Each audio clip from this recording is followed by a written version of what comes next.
اقرأ وخيا أعوذ بالله من الشيطان الرجيم بسم الله الرحمن الرحيم وما لي لا أعبد الذي فطرني وإليه ترجعون صدق الله العظيم 22ویں سپارے کے آخر میں ان انبیاء کا تذکرہ ہو چکا ہے جنہیں اللہ رب العزت نے ایک بستی والوں کی ہدایت کے لیے بھیجا تھا، مگر وہ ہدایت کی راہ پر چلنے پر آمادہ نہ ہوئے۔ جب بستی والوں نے تینوں انبیاء کو جھٹلایا تو بستی والوں میں سے ایک شخص جس کا نام مفسرین نے حبیب نجار لکھا ہے، وہ دوڑتا ہوا آیا تاکہ انبیاء کو نقصان پہنچانے کی صورت میں اپنی قوم کو اللہ کے عذاب سے ڈرائے اور قوم کو انبیاء کی اتباع کی تلقین کرے۔ جب اس نے قوم کو سمجھایا اور سب کے سامنے اپنے ایمان کا اعلان کر دیا تو وہ سب اس کے دشمن ہو گئے اور انہوں نے اسے شہید کر دیا۔ شہادت کے بعد اللہ رب العزت نے اسے جنت میں داخل فرما دیا۔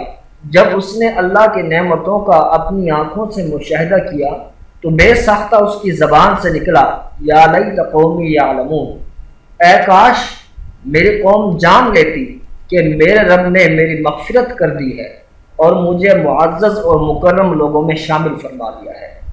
سورہ یاسین میں اللہ کی قدرت، وحدانیت اور بعد الموت کا تذکرہ ہے۔ سورہ یاسین کے بعد سورۃ الصافات شروع ہوتی ہے۔ یہ سورت مکی ہے، اس میں 182 آیات اور 5 رکوع ہیں۔ اس سورت کی ابتدا میں ان فرشتوں کا ذکر ہے جو عبادت، تسبیح اور تحمید میں مصروف رہتے ہیں۔ اسی طرح ان جنات کا تذکرہ ہے جو چوری چھپے ملائے اعلیٰ کی خبریں سننے کی کوشش کرتے ہیں۔ سورہ صافات میں مشرکین اور کفار کے حالات اور قیامت اور جہنم کا تذکرہ کرنے کے بعد اللہ رب العزت نے انبیاء کے واقعات ذکر کیے ہیں۔ اس صورت میں وہ مشہور واقعہ بھی ہے جو حضرت ابراہیم علیہ السلام اور ان کے فرزند ارجمند حضرت اسماعیل علیہ السلام کے درمیان پیش آیا۔ حضرت ابراہیم علیہ السلام کی پوری زندگی اللہ کی رضا کی خاطر ابتلاؤں اور آزمائشوں میں گزری، لیکن یہ ابتلا ان سب ابتلاؤں سے زیادہ جاں گداز تھا۔ حضرت ابراہیم علیہ السلام کو خواب میں بیٹے کو ذبح کرنے کا حکم دیا گیا۔ آپ تسلیم و رضا کا پیکر بن کر فوراً تیار ہو گئے۔ بیٹے کو خواب سنایا تو وہ بھی رضامند ہو گیا۔ آپ نے بیٹے کو پیشانی کے بل لٹایا اور ان کی گردن پہ چھری چلانے لگے۔ اللہ کی طرف سے وحی آئی، یا ابراہیم قد صدقت الرؤیا، اے ابراہیم تو نے اپنا خواب سچ کر دکھایا، بے شک یہ بہت بڑی سخت اور کٹھن آزمائش تھی۔ اب لڑکے کو چھوڑو اور تمہارے پاس جو یہ مینڈا کھڑا ہے اس کو بیٹے کے بدلے میں ذبح کر دو۔ سورہ صافات کے بعد سورہ صاد ہے۔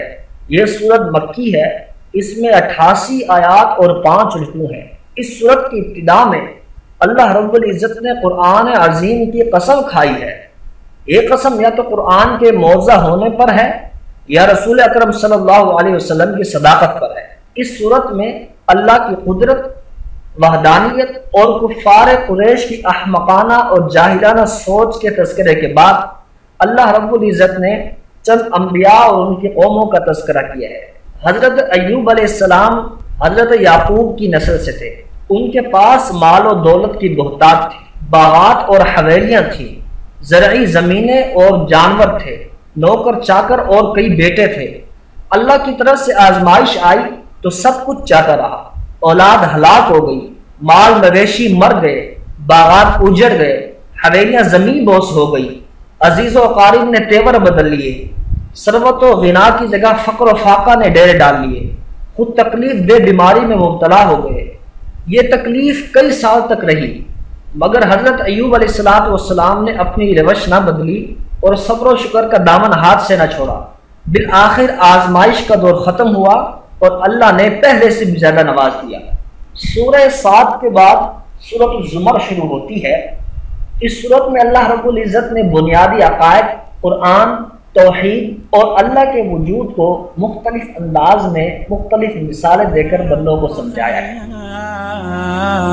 ورتل القرآن اصبح بصوت